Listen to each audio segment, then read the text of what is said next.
Donc, bonjour à tous. Donc, moi, je suis Mathieu Chabot, le CIO et fondateur de la startup Asker.ai.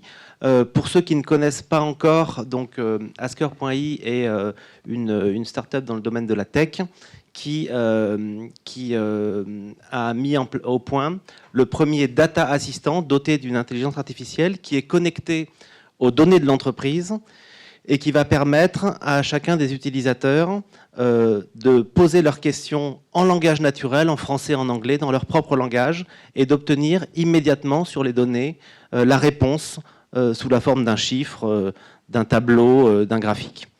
Et aujourd'hui, j'ai le plaisir d'accueillir deux de nos clients qui ont des expériences sur cette techno, toutes les deux assez différentes, mais d'une façon générale autour de cas d'application dans le domaine du marketing et de l'advertising, en essayant de vous faire réfléchir sur la valeur que peut apporter, sur des choses très concrètes et sur des valeurs très concrètes et très pragmatiques, une application de l'intelligence artificielle, notamment du NLP pour Natural Language Processing.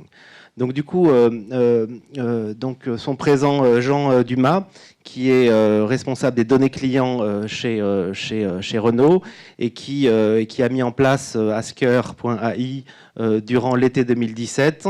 Le sujet, c'est vraiment la mise à disposition des données marketing du groupe auprès des acteurs du réseau B2B qui commercialisent les véhicules du constructeur.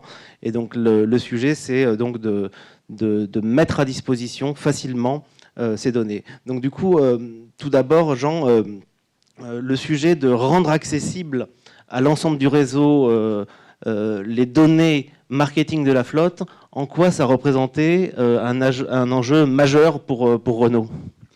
Donc du coup, bonjour à tous. Nous, en fait, on a une problématique chez Renault, c'est qu'on a énormément de vendeurs et on a une grosse disparité dans les compétences de nos vendeurs.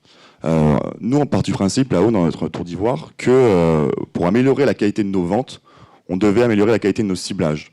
Sauf que plutôt que de faire des ciblages au national, où on se disait, bah tiens, on va faire des grosses campagnes et on va le descendre dans les réseaux via nos outils de CRM, on s'est dit, on va laisser le réseau maintenant générer eux-mêmes leurs campagnes. Donc on va leur mettre à disposition des outils pour qu'en concession, ils puissent générer leur campagne, parce que c'est eux, au final, qui connaissent mieux les aspérités de leur territoire. D'accord. Et en quoi leur mettre à disposition ces données peut permettre vraiment d'optimiser les résultats commerciaux? Bah déjà, un vendeur, donc à l'heure actuelle, un vendeur, il n'a pas l'habitude de se déplacer pour aller chercher des clients. Donc déjà, on essaie de leur montrer un peu une manière différente de travailler.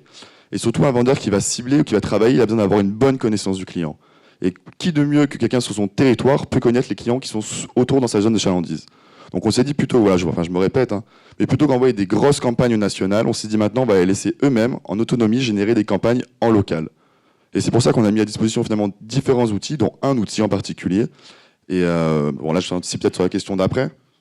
Oui, non, oui, c'était ça. Le but, c'est de savoir en quoi finalement il y avait un besoin de technologie pour mettre à disposition ces données. Bah, l'idée, c'est de leur mettre à disposition un outil pour qu'ils puissent générer eux-mêmes leur campagne. Donc, au final, on leur a donné la possibilité d'avoir accès à leur base de données sur leur territoire.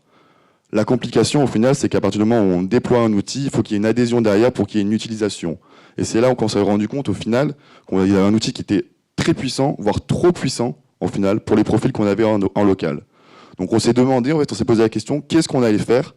Quelles sont les fonctionnalités qu'on allait mettre en place et développer pour qu'il y ait davantage, au final, d'engagement sur ces outils? Et du coup, le choix s'est porté sur la techno Asker.ai. Et en quoi cette mise en place concrètement a changé vraiment la vie des utilisateurs et quels étaient un peu les résultats de ce genre d'approche? Bon, du coup, on avait cet outil qui était très puissant. Encore une fois, j'aimerais répéter qu'il était même voire trop puissant pour nos utilisateurs. Donc, on s'est dit qu'on va essayer de vulgariser la donnée, de la démocratiser et d'inciter un peu les gens à se connecter sur l'outil et à générer ces campagnes. Donc, du coup, c'est là où on s'est renseigné un peu sur le marché, qu'est-ce qui se faisait de mieux. Et c'est là qu'on a rencontré effectivement les équipes d'Asker. Et cette idée vraiment de chatter avec la data, déjà le côté de chat. Donc, donc vraiment, c'est quelque chose qui est nouveau. Il y a un esprit un peu gadget. Bon, pour l'esprit du vendeur ou du marketing opérationnel en concession, il y a vraiment un esprit interactif et un esprit intuitif. Donc ils se sont dit, bah voilà, maintenant, au lieu d'aller vraiment faire des requêtes, de faire des ciblages, etc., je vais directement poser mes questions mais des questions très simples. Hein. Cite-moi toutes les personnes qui ont un Kangoo sur mon territoire. Et justement, via ce chat, au final, en une simple question qu'ils peuvent poser à l'oral ou à l'écrit, ils vont avoir leur ciblage qui est réalisé. Et après, typiquement, extraction, on l'envoie dans le CRM et ça redescend dans le panier des vendeurs. Donc derrière, en plus, cette question, il y a une base de données qui est assez complète, qu'on paye relativement cher, avec énormément de données qui vont aider le vendeur à faire la découverte client de la façon la plus optimale. Super, merci Jean pour ce témoignage. Florence, toi, chez TF1, l'approche est un petit peu différente. Et en tant que responsable Open Innovation d'un grand groupe de médias, en quoi tu penses que l'accès à la data facilité pour les équipes est un enjeu fort, non seulement pour les médias, mais peut-être aussi plus généralement pour le monde de l'advertising? Alors, j'irais élargir en quoi c'est important pour une boîte. Au-delà du marketing et de l'advertising même. Chez TF1, il y a un gros sujet sur la data. C'est un sujet qui est travaillé depuis plusieurs années, et notamment pour répondre au premier enjeu qui était de la structurer, parce qu'en fait on en a de plus en plus. Leur volume explose, et puis nous aussi, notre métier d'advertiser a changé. On a eu une belle intervention sur la mesure des performances tout à l'heure. Aujourd'hui, on n'expose plus de la pub uniquement en télé. Aujourd'hui, on expose de la publicité sur nos assets digitaux. Et puis aujourd'hui, on a aujourd'hui le groupe au féminin qui a rejoint le groupe, qui fait que du digital. Et en fait, on est exposé à des annonceurs qui nous demandent en permanence des données. Et ces données qu'on a structurées, qu'on a passé du temps à modéliser, elles sont disponibles dans des outils assez complexes ou parfois dans des tableaux Excel, et elles sont demandées assez régulièrement par nos clients, mais aussi en interne. Aujourd'hui, et je pense que vous vous reconnaîtrez dans ce type d'exemple, mais à qui ça n'est pas arrivé d'avoir un directeur qui vous demande une data, et vous demandez à une personne, qui demande à une autre personne, et qui va demander à une autre personne, et puis finalement, au bout de 5-6 heures, vous l'avez. Moi, je pense que demain, la data, elle doit pouvoir être facile d'accès à un décideur sans être en dépendance des 3 personnes qui maîtrisent des tableaux de pilotage ou des solutions un peu complexes. Et du coup, pour toi, le conversationnel et cette approche vraiment conversationnelle avec ces briques de NLP, d'intelligence artificielle, peut vraiment changer la donne sur cette approche ?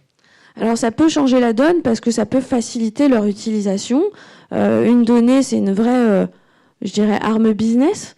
Le fait de pouvoir discuter de manière, entre guillemets, libre avec une donnée et de manière intelligente, c'est assez important. Demain, on peut imaginer que nos clients auront une interface qui leur permet d'avoir, sans avoir à appeler forcément leur commercial ou leur agence, d'avoir accès aux performances de leur campagne en télé sur leur GRP, à avoir accès à la performance de leur campagne en digital ou même cross-média chez nous. Et ça, c'est bien un des enjeux de l'intelligence artificielle, parce qu'en fait, elle va comprendre finalement notre environnement, nos codes, nos mots, nos champs lexicaux et celui de nos clients, pour être capable de leur apporter les bonnes réponses et puis de rendre vivante cette base de données qu'on a passé un temps très important à structurer et à modéliser. Oui, effectivement, nous, ce qu'on voit effectivement chez Asker, et c'était un peu la raison pour laquelle on a vraiment mis au point cette technologie, c'est qu'aujourd'hui, dans les entreprises, et ça depuis déjà une bonne dizaine d'années, les outils mis à disposition des collaborateurs, des clients dans le domaine du marketing, dans le domaine de l'advertising et plus généralement, c'est ce qu'on appelle les outils de business intelligence, de tableau de bord. Et ce qu'on voit, c'est que ces outils, en fait, ce qu'on a vu, c'est que ces outils avaient ce qu'on appelle un taux d'adoption de 22%. C'est-à-dire qu'il y a plus de 78% des personnes qui sont censées avoir accès à ces outils qui ne les utilisent pas. Et ce taux d'adoption de 22%, il date de 2005. Donc il a presque 15 ans et il n'a pas bougé depuis. Et du coup, notre analyse, c'était probablement que les acteurs en place n'ont pas su suffisamment innover. Et du coup, est-ce que le fait d'avoir accéléré la startup Asker.ai dans le Media Lab de TF1 à Station F, est-ce que pour toi c'était un signe d'innovation suffisant? Les critères qui qui ont été retenues pour accélérer des startups dans le programme correspondent à quoi exactement, et en quoi Asker a, pour toi, avait coché toutes les cases? Alors pour nous, les startups qu'on accompagne dans nos programmes d'accélération, on a d'ailleurs PlayPlay qui était là l'an dernier, qui vient intervenir tout à l'heure. Le premier sujet, c'est de répondre à un enjeu opérationnel. Et cet enjeu d'accès à la data, il est vraiment fort chez nous. Parce que, et je l'ai dit tout à l'heure, nous, notre métier, il a vraiment évolué. Il s'est fait disrupter. On n'est plus qu'un publicitaire en télé. Demain, la télé sera adressable. Demain, la télé sera aussi pilotée par la data. Et donc, on se doit, et nos annonceurs nous le demandent en permanence, grâce à des acteurs comme YouTube, qui sont venus disrupter complètement ce marché, mais des informations sur les performances des campagnes. Et aujourd'hui, on travaille avec des outils pour mesurer la performance des campagnes télé dans le digital. On travaille avec des outils pour mesurer l'impact de nos campagnes télé sur les ventes. Et en fait, toutes ces données-là, elles existent. Et donc, c'est notre rôle de les rendre disponibles. Donc, Asker, il est très légitime dans ce programme d'accélération qui est orienté sur notre cœur métier. Nous, on a un média, on diffuse de la publicité et des contenus pour justement travailler sur cette problématique de la data et de son accès. Et pas que pour l'advertising, puisqu'aujourd'hui, Asker travaille avec nos équipes digitales sur les données d'audience digitale. Et on peut imaginer que ça soit un outil assez facile à mettre dans les mains de notre patron qui demande en permanence des données tous les jours assez simples d'accès, mais qui demande tout le temps à une personne, qui demande à une personne, qui demande à une autre personne. Et ça, en fait, dans le monde de demain, je pense que on peut mettre à disposition des outils aux décideurs des entreprises qui leur permettent d'avoir des éléments de décision rapides. Voilà. Mais je pense que le plus simple pour que les gens se rendent compte, Mathieu, c'est peut-être que, je ne sais pas si tu peux nous montrer à quoi ça ressemble, Asker. Allez, pour les 2 minutes qui nous restent. D'accord, du coup, si tu m'autorises à utiliser les données de TF1, et comme on n'a pas ici de possibilité d'avoir une démo live, ce que j'aurais aimé faire, je vais un peu tricher avec une vidéo. Bonjour. Quelles ont été les audiences jeunesse le mois dernier? En replay. Par programme. Okay. Seulement le top 15. Avec les pré-rolls.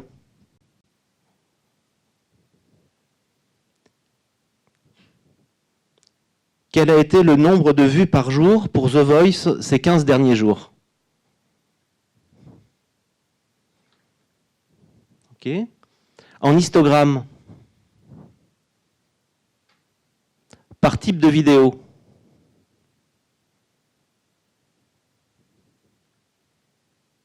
Effectivement, je retrouve l'utilisateur peu comme ça. Ce qui est important souvent, c'est de voir, c'est que c'est qu'une personne qui veut avoir accès à sa donnée, elle n'a pas forcément sa grosse question en tête tout de suite avec exactement le chiffre dont elle a besoin. Le comportement humain est d'y aller souvent par itération. Et ce type de data assistant va permettre effectivement d'accompagner l'utilisateur jusqu'à la réponse, et surtout une réponse qui va être immédiate, alors que dans la plupart du temps, quand bien même une personne, que ce soit un client pour une agence média par exemple, ou alors quelqu'un en marketing opérationnel ou au niveau commercial qui a besoin de cette information, s'il se connecte à ces outils complexes, si jamais il arrive à trouver l'information, il peut mettre plusieurs dizaines de minutes à l'obtenir. Et généralement, son réflexe en fait est d'appeler les équipes data, les équipes marketing qui ont en charge les données. Et ces équipes vont être sursollicitées par les métiers, par les commerciaux, pour répondre en fait à des questions assez simples. Et cette sollicitation fait que parfois aussi les équipes marketing sont, par exemple, hyper sollicitées par les métiers pour ça, et donc du coup sont pas assez focus sur leur vrai métier. Mais écoutez, donc c'est une solution qui est en prod chez nous, sur les audiences digitales. Donc c'était une démo filmée, mais une démo réelle. Voilà. Voilà. Écoutez, je vous remercie. De toute façon, si vous avez, on n'a pas le temps de procéder à une séance de questions-réponses, mais si vous voulez, pendant la pause, on a un petit espace dans le réseau de networking, la pause qui arrive maintenant. Donc n'hésitez pas, si vous avez des questions à poser à Jean et à Florence ou à moi-même, on est à votre disposition. Et en tout cas, merci beaucoup et bonne fin de journée à tous. Merci.